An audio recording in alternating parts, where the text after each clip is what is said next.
Hello bachcho. Let's read the question. The question is vitamin B10 plays an important role in option A DNA synthesis, option B fatty acid synthesis, option C RNA synthesis and erythrocyte maturation, option D both A and C. इस question का की concept है vitamin B10। Vitamin B10 का एक और नाम है para amino benzoic acid, short में PABA।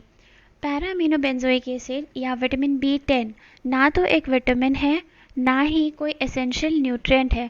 It is just an organic compound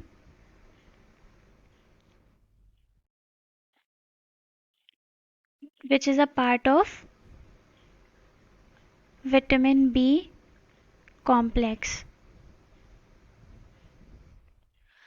अब इसके सोर्सेज कुछ भी हो सकते हैं like brewer's yeast, meat, mushroom, whole grain, spinach.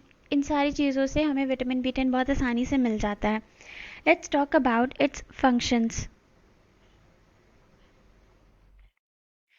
Vitamin B10 का सबसे इम्पॉर्टेंट फंक्शन है कि it helps in the production of vitamin B9। Vitamin B9 क्या है? Vitamin B9 is folic acid. और इसका काम क्या क्या होता है? कुछ इसके विटामिन B9 के कुछ फंक्शंस होते हैं जैसे कि production of DNA and RNA,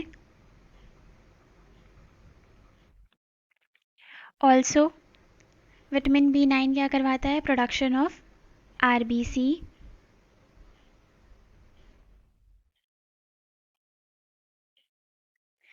इसके अलावा ये कुछ और भी काम करता है, ग्रोथ,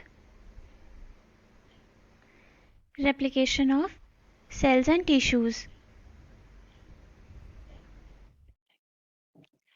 इनके रिपेयर में भी हेल्प करता है। तो ये हो गया विटामिन B9 के बारे में। Coming back to vitamin B10, vitamin B10 vitamin B9 के प्रोडक्शन को बढ़ाता है। इसके साथ साथ इट बेनिफिट्स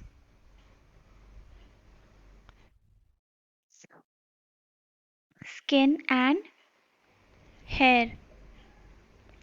ऑल्सो ये हमारे इम्यून सिस्टम को बेटर करने में हेल्प करता है।